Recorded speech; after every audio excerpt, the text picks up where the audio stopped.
and welcome to Sustain, the podcast where we talk about sustaining open source for the long haul. Who are we? Where did we come from? Where are we going? Why do I ceaselessly quote Gauguin? I'm not an expert on French paintings. It doesn't make any sense. None of the people on this podcast are experts on French paintings, I think.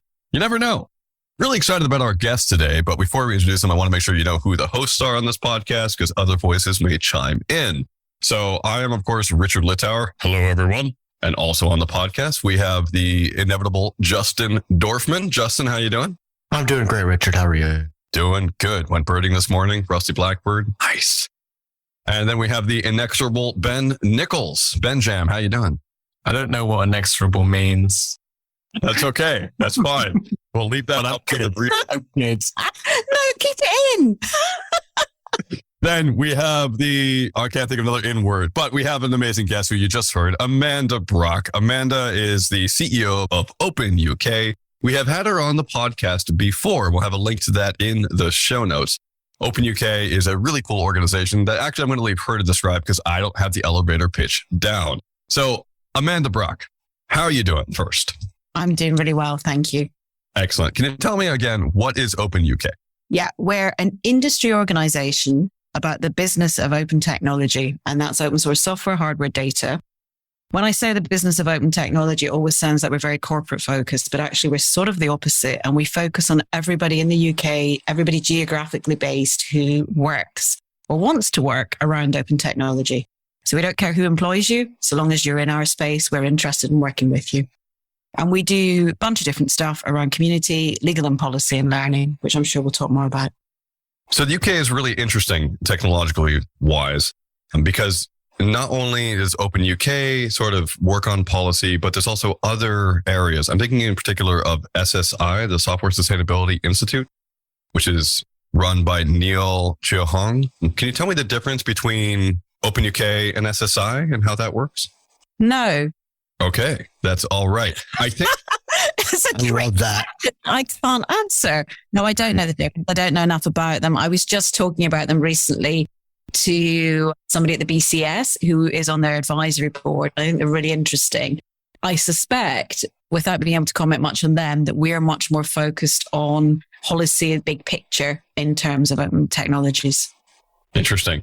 When you say policy, does that mean you're advising governments? Are you a lobbyist? What sort of policy work are you doing? So we don't cut this up in the UK the way that you do in the US. And we are about to announce, probably around the time this podcast comes out, the founding of an all-party parliamentary group.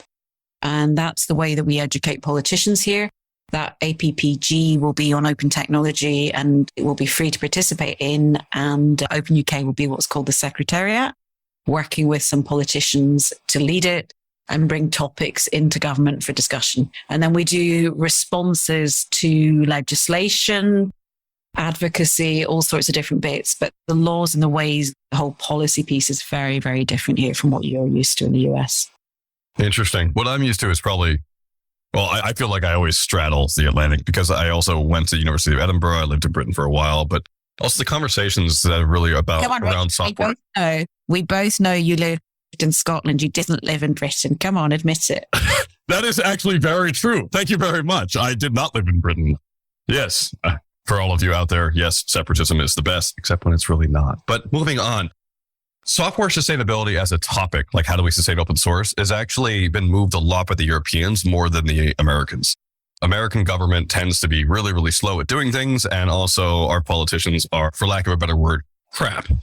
So it's really interesting to see how it's been playing out over there on the other side of the pond. When I think a lot about European policy, I think about Open Forum Europe, like Aster's work.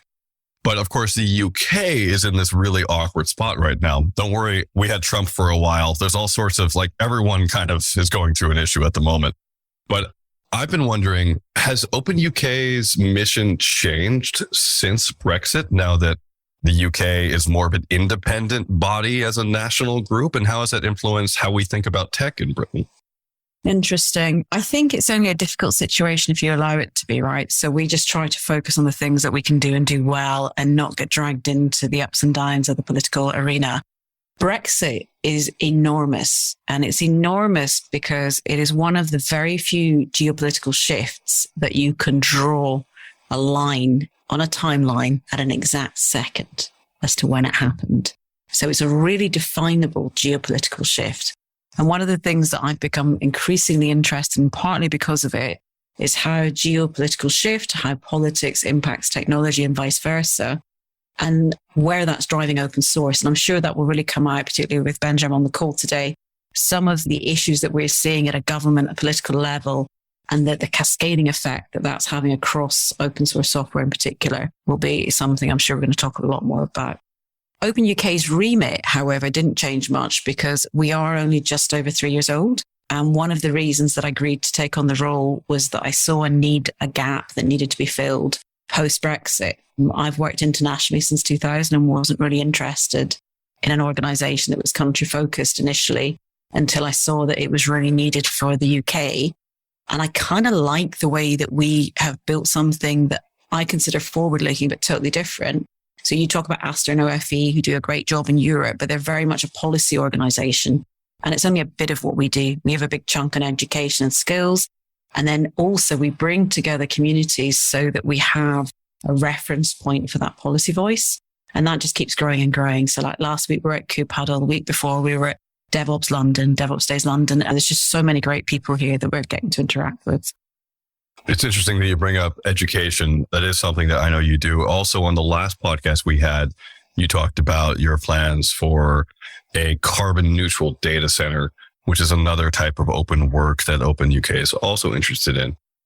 Instead of going deeply into those, 'cause I know we covered those in depth in the last podcast, one of the things I wanted to talk about today, besides the things that you mentioned now around policy and how does OpenUK work, you have a book that's coming out or came out by the time this podcast goes live on October 28th, 2022.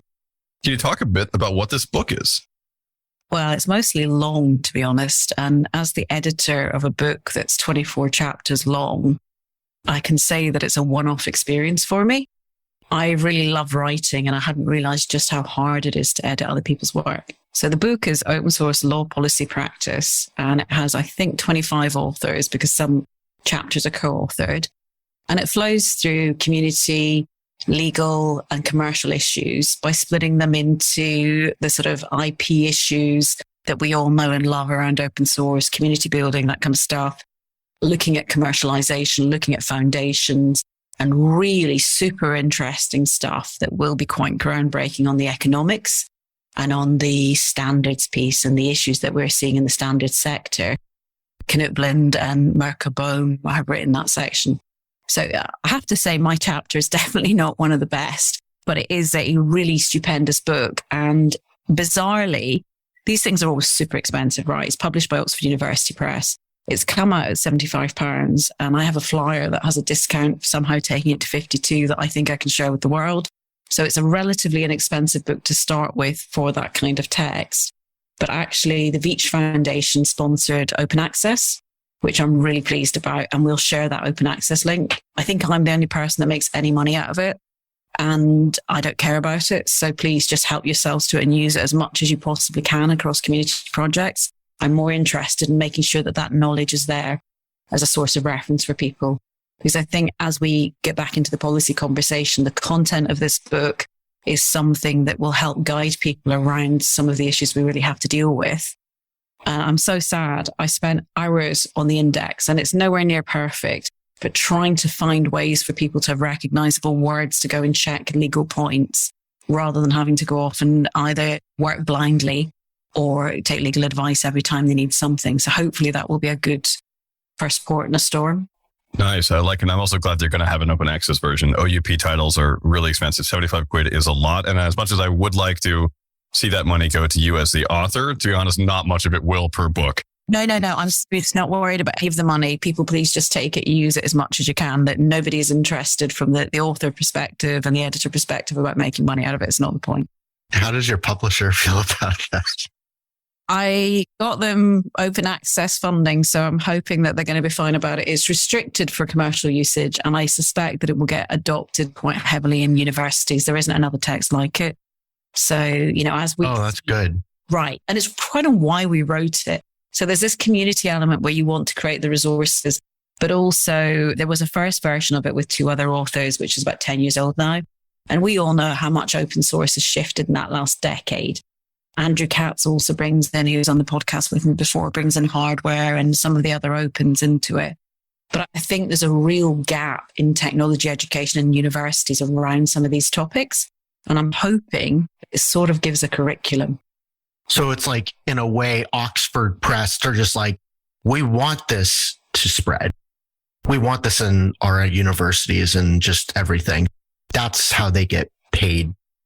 We had a really good sponsorship put in place from the Veitch Foundation to enable the open access. They've paid for that to happen for us. So it means that for non-commercial usage, it's absolutely there to be taken. Awesome. Looking at the author's website, it actually is a pretty interesting selection. So there's Mirko Bohm, there's Pamela Chestek, Richard Fontana, who we've also had in the podcast, McCoy Smith, who we've had in the podcast. And it's just a list, Karen Sandler. It's really good to see all of these voices who have been so instrumental in figuring out what we mean by open source policy. It's kind of a who's who of the OSI legal list, to be honest. I'm not on the legal list. I don't like licensing, so I'm not on the legal list. I have the most amazing panel at All Things Open to launch the book. And I think it's on the Monday, the 1st of November at 12:45 local. And I have Pamela. Right after the sugar rush wears off. Wait. So I have Pamela Chestek, I have Karen Sandler, I have Jelaine Lovejoy, I have Nithya Ruff, I have Kate Stewart as my 5 panelists. I'm moderating, and All Things Open are creating a space on the app where you can ask us anything. And then we will answer all questions for all comers. So I'm hoping it's going to be super exciting. And you don't often see a list of people like that doing a panel. Well, I have some immediate questions before that panel. So one of them is you have a chapter on sustainability and open source. This is probably written by Christian Perino, who is the OpenUK's Chief Sustainability Officer. Can you talk a bit about what goes on in that chapter? Because it seems relevant to this podcast. Yeah, so looks at the Sustainable Development Goals, some of the work we did towards COP26 last year. We're evolving that. We have an event in November on that is aligned to COP27, really, on open technology for sustainability, where we will be looking at societal value metrics. And it's very much a V1, but looking at the SDGs. So Christian picks up on all of that stuff. I don't know if you'll remember, but in our kids course, he also did a whole load of curriculum linking the SDGs into open technologies, open source software. And SDGs, what does that stand for? Goals, Sustainable Development Goals, United Nations. Awesome. Cool. Yeah. Sorry. We don't actually talk about sustainability environmentally as much as we could on this podcast. Normally it's about sustainability of open source going forward. Well, that's a really good point, because when we talk about sustainability, we also are not just talking about the environmental, although that's hugely important. And of course, open source's values and open source's technology really sits well with that and reduces emissions through things like the containerization and stuff. But actually the SDGs are really quite broad. And I find it fascinating how many of the goals that have been set by the UN there actually align with the values of open source. So things like creating things for all people, making them accessible for everybody, poverty not being a barrier to access technology. That sort of stuff is much broader than the environmental piece. And that's what the Sustainable Development Goals are all about. So I just love the way the two align. So if I can, I would quite like to drag you back to this all-party political group and the meeting that is going to be happening on the 17th of October, which will probably have happened by the point this goes out. But I just wanted to talk a little bit about what are your kind of goals for that event and within kind of creating that group within government, and how does that relate to what you see kind of happening in the EU and in the US generally? So we have the goals for the day on the 17th of October being to create a broader engagement across UK government. So we have an event, for those who don't know, called Open Source Infrastructure, Curation and Security. And it's made up of a number of keynotes and 6 panels, the last of which is on funding, which Ben is on.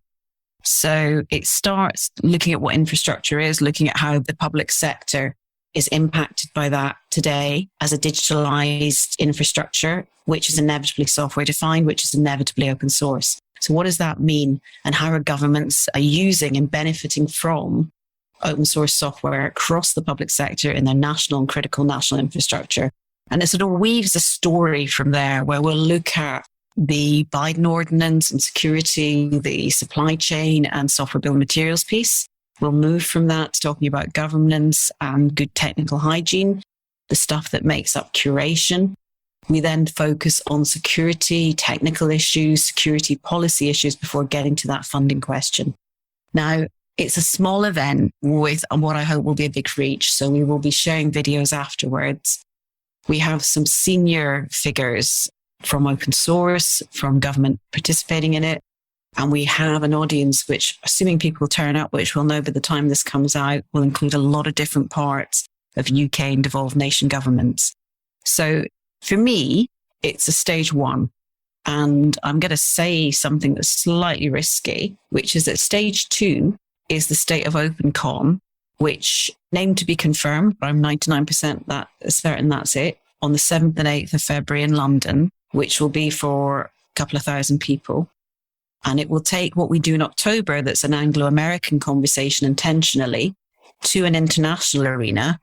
And I think it will be an entirely unique event where our goal is to have the global conversation that needs to happen around joined up funding and a joined up approach to this use of open technology, open source software in infrastructure to a broader audience. And we're trying to create an event which will be for the engineering community, which is partly why it will follow FOSDEM, and for the more business focused community, because all of us need to be aware of what is happening here. And there just doesn't seem to be enough information filtering across.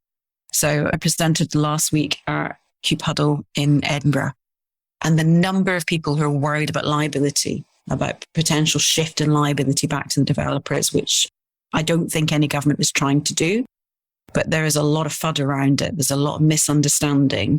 And I think it's really important that the governments also see the level of engagement across our communities is strong, and that we are a largely united, at least, body that wants to see them understand how they do a much better job of curating open source software and ensuring that when they're using it, they're giving back both in terms of contribution and economic contribution, but also in that they manage it well and that they learn how to do the maintenance that's needed, how to build communities, how to contribute, that they stop funding software that thinks or says it's open source when all it is taking proprietary code, sticking it on GitHub with an open source license, no documentation, no process around it, no plan for the future, and not sort of subscribing to the values. But it really is something that I think matters, and we want to try and bring folk together around. I'm more than happy to jump on the open by nature versus open by design kind of thing. So I'm really excited about this event, and it sounds like even though this is a smaller event, that you already targeting like a broader kind of representation of organizations and institutions that, you know, effectively stakeholders in that space. Do you think that there is anything that's going to happen within government from kind of now until February? And what do you think of like the government's response in the US with the kind of executive order around expenditure on open source in government departments and some of the kind of guidance around like a software bill of materials and better understanding of what components are in software that's used in government? Are you thinking that that's going to be a line that government follows? Is that something that you're going to support, or is it something that you're going to try and have more of a rounded conversation about? I think we need to talk about it. And I think we don't need to talk about most things. I met a director from the European Commission, Lorena Bois, something. I'm terrible with names, so I apologize. 2 weeks ago at a conference on security. And they have just put in place the draft Cyber Act in Europe. And there is a slight issue in my mind with it because it talks about commercial open source and it tries to split open source and commercial open source and create different responsibilities. And I was really pleased that she was very open to the feedback I gave her around that. And we'll be submitting it formally too.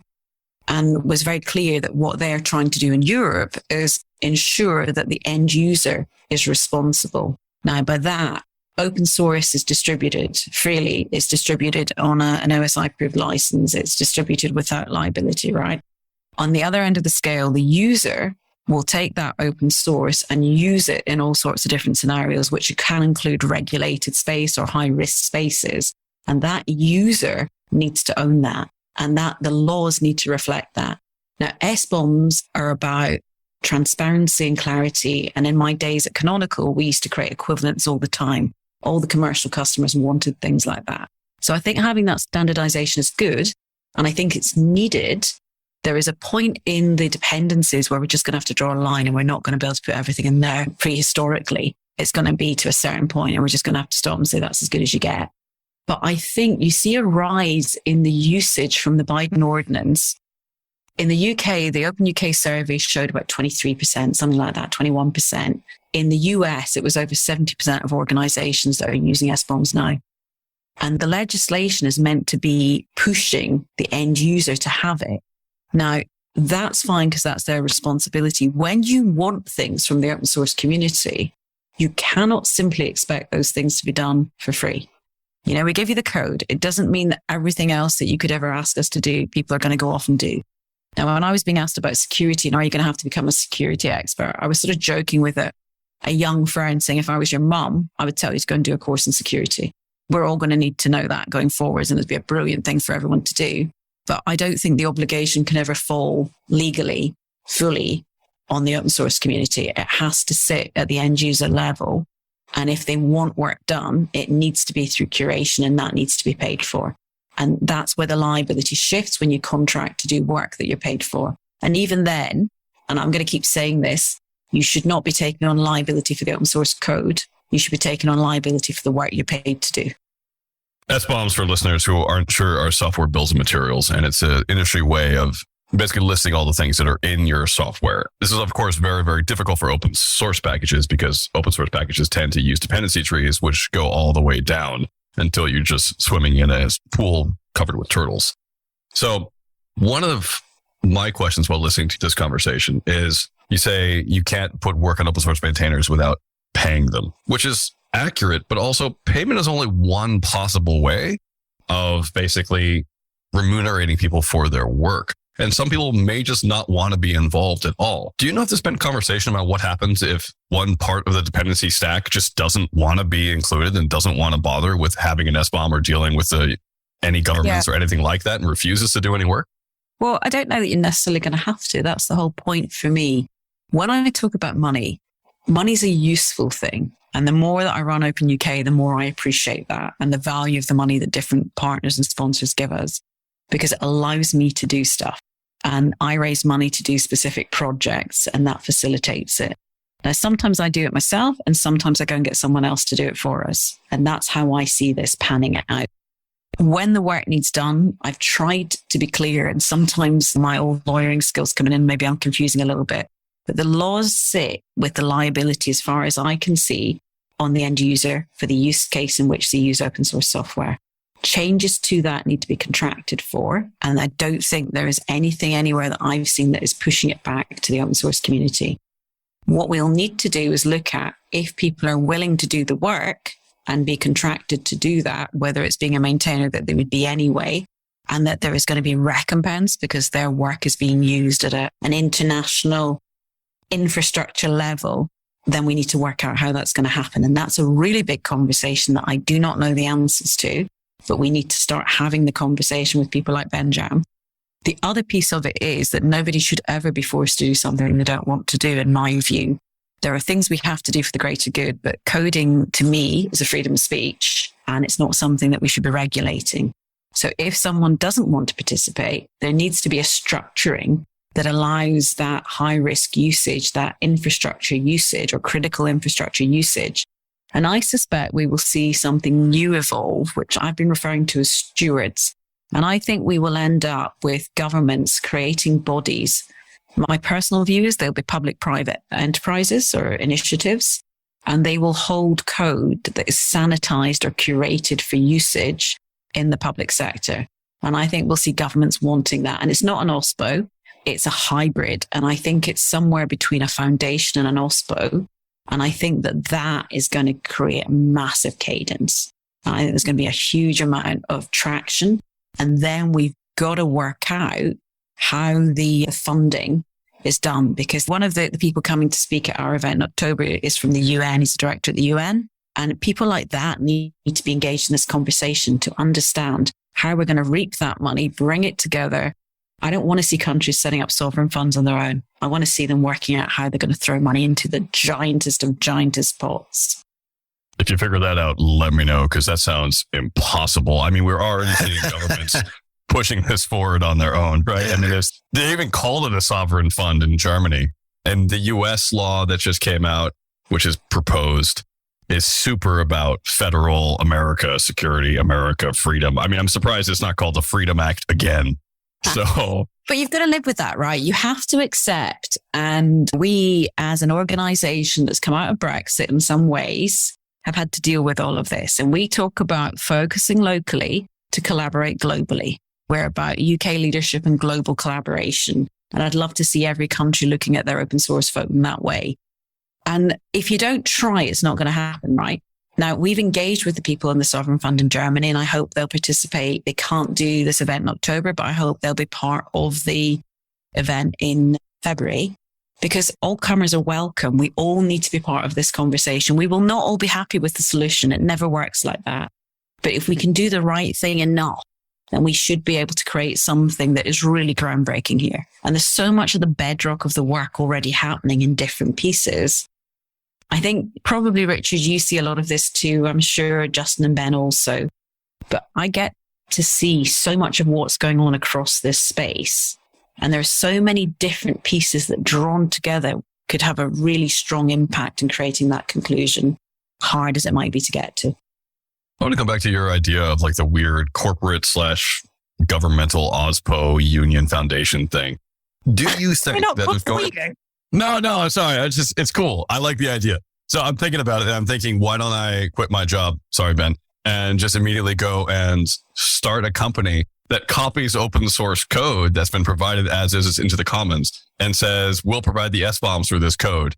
And then just starts selling that to people as this is secure. Like, what's stopping me from doing that? I think that's what's going to happen in the future for people who don't want to deal with this stuff. Other companies are doing it already. Go on, go and make money. Lots of people are going to make money out of this. There's nothing to stop you. And there's nothing wrong with you doing that, making some money. Cool. You're going to be part of the supply chain. And you were talking about not everybody wanting to do this work. If you're going to go and create SBOMs for hire, good, go for it. It'll take pressure off other people. ChainGuard started doing that. They started creating their own Docker images with like their own version of Nginx and Linux. So I think we're definitely going to see that trend continue. And honestly, I think it needs to be done because there's a lot of software floating out there that just have tons of vulnerabilities and really no incentive to fix them. And what I'm hoping is that I sort of know that we will see lots of companies doing this. And I'm not criticizing, and I'm genuinely saying, good luck to you. Go and make money out of it. That's great. We want people to be able to make money and sustain the open source that they're going to be contributing back to, depending on the licensing, when doing all sorts of stuff around, and seeing it used is great. The other piece of it is that we still need to deal with the big picture. And what we don't want is for governments to get everything from companies, because if they do, they're going to end up back in a situation of vendor lock-in. And one of the things that I've become acutely aware of in the last year, because I've done a bit more guidance and help to the public sector in the UK, is that you see commissioning or procurement of what is going to be open source done in a way that doesn't actually create this good open source, which I've already mentioned, but it also doesn't achieve the goals. And although I don't like the fact the goals are always economic and they're always avoiding lock-in and creating code that will save money because it's reusable and recycled. Now, if you're effectively paying for proprietary code to be dumped with an open source license on GitHub, you are not going to achieve that. And the piece, Justin, that you were just talking about there with ChainGuard, there's a risk that if governments were all to start using that they would also end up locked into these pseudo open source providers or open core companies or whatever it is. And we don't want that to happen either, which is why I'm really pushing this concept of stewardship, where you would see public sector bringing the sort of best of what they can do and the money that they have and the resources that they have with the private sector to create something that would be reusable as that sort of sanitized version across the public sectors in their countries. Every country is going to have a pick list of what they want to use. There are going to be things that they want and they don't want. Everybody's got nuances. but there will be some sort of vanilla base that I think everybody will be able to subscribe to, or vanilla options that everybody can subscribe to and fund. And you mentioned the commons. I've been banging on about this all year, but I really believe that we have to start owning that open source software is a digital public good. We really need to be pushing that agenda, I think. You brought up a great point, and I never even thought about it. And that's why I love doing this podcast, is the vendor lock-in. Right now, it's free, it's open, and this and that. And then as investors get more, hey, let's start making some profits here, then you can start turning into the, okay, if you want this image, you have to start subscribing to this plan. And I see what you're going there. Yeah, it might seem like it's very virtuous right now, but then can turn into something that is just kind of against open source ethos, locking people in with the vendor. But at the same time, it's a difficult problem because security is very difficult to keep up with.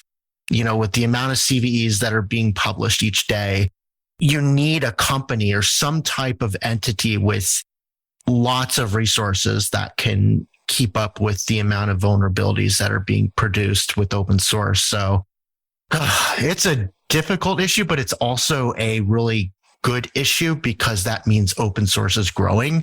And I don't know, I like to look at it with optimism and think that with these companies coming up like ChainGuard and all these other ones, it's actually going to help open source because the more money they make, the more money they can contribute back to the community. Yeah. No way, Justin. I'm sorry, I have to jump in. That's Reaganomics in a nutshell. So that's feeding a squirrel and hoping it vomits up enough food for the next squirrel down the road. Like, it's just not, that's not how things work. Squirrels have feelings, okay? Stop. I know. I'm sorry. That was a weird analogy. I'm just saying. And that's why I like you pushing back, but that's just kind of how I see it happening. Yeah, but that's the tide lift model where like they have investors who make a ton of money off of open source and they're giving some of that back to maintainers, which is great. So it's about risk. All of this is about risk. Risk of security, risk of open source not being done well, lack of documentation, lack of contributors, not knowing where you're going to be getting your maintenance from. And that's what I'm talking about. It's not doing open source in a good way. And I suspect what we will see, and it might even go as far as regulation, is that the government end, so this is not putting the burden on you if you don't want to do it as a developer, but the government end is going to require certain things to be met. I mean, I've been having conversations about how assessments are done, where funding go in the UK on software. And it shouldn't be going to organizations that are creating code pseudo open, where it's developed closed. I'm going to bang on about this again. It's stuck on GitHub with an open source license, but nobody's ever going to use it because it's really proprietary code. So I think we will see much more work about what makes open source and good open source. I think we'll see curation as a term for that. I think we'll see stewardship for these, or stewards for these organizations. But I know Ben wants to speak. I was just going to say +1 effectively. I think there will be a lot of people starting companies that are trying to offer effectively a liability shift on behalf of commercial entities onto their own effectively insurance kind of provider. Yeah, the thing that worries me is whether there are incentives to shift towards a less open form of support. So for instance, I could create a company that collects CVEs and then I can sell proprietary fixes to my own versions of those open projects, which is actively working against open source as a kind of commons, despite the fact that I could very easily wrap that company in the philosophy of open source. But yeah, I think that's the right point, right? It's just trying to make sure that we're aware of some of those issues and that more money in open source goes to those people who are open to working on projects as part of their professional kind of capacity, and that we don't end up with the opposite reaction, which is a bit more of a contraction in open source as a practice of creating software. And I know I work for Open Collective, but I like the fact that we have a list of projects who are willing to take money. And I wish there was more of that in this space to say, hey, yeah, you want us to make an S-bomb? Sure. Pay us and we'll make it. Just let us know how to do it. I think it's going to pop up in the next few years is how to situate your open source projects in a way that makes it easier for companies to work with you. And this is also one of the cool things about, say, like your book, Amanda. It's already setting out groundwork for how to think about open source and law together, which is great. We always need more educational materials there. One thing that Ben mentioned was insurance. And I talked about risk, but I didn't actually mention insurance. And it's something that about a decade ago, I came up with a mad scheme that I've tried to push forward a couple of times. And I still have in my head my mad insurance scheme. And it's something that I'm going to try and get some people to revisit. I can't do it before this conference. We've got too much going on. But next spring, I'm definitely going to start talking about insurance and how we can create insurance for open source at scale, as opposed to going off and trying to buy it from brokers. And it's something that, again, in my days at Canonical, sort of 14 years ago, but I was looking at buying insurance in a way that very few people were, because the big companies self-insure. And in the US at the time, at least, you couldn't buy insurance around open source. It was too unknown. And I think that there's going to be a big space there where we can also manage some of this risk, and some of the government money can go into that too and help protect the bigger picture. Like you said, at scale, it reminds me of Stephen Wally, who always talks about software engineering being coding at scale. It's very easy to make a project that works on one computer. When you try to work on thousands, that's when you run into different issues. I'm guessing his chapter in the book was Foundations and NGOs. I'm not sure if he wrote a different one. I'm afraid you've lost. Oh! That's Karen Sandler's Foundations. You should probably work that out. He's working on community and the community building chapter, and cool. A bit of history of open source too. Amanda, we probably should start wrapping up. This has been a wonderful conversation. Really excited about your book coming out. Excited for the panel at ATO. That'll be around November 1st. They're having it right over Halloween. Kind of a weird date to have a conference, but that's cool. Everyone can show up in cool costumes. So that'll be fun.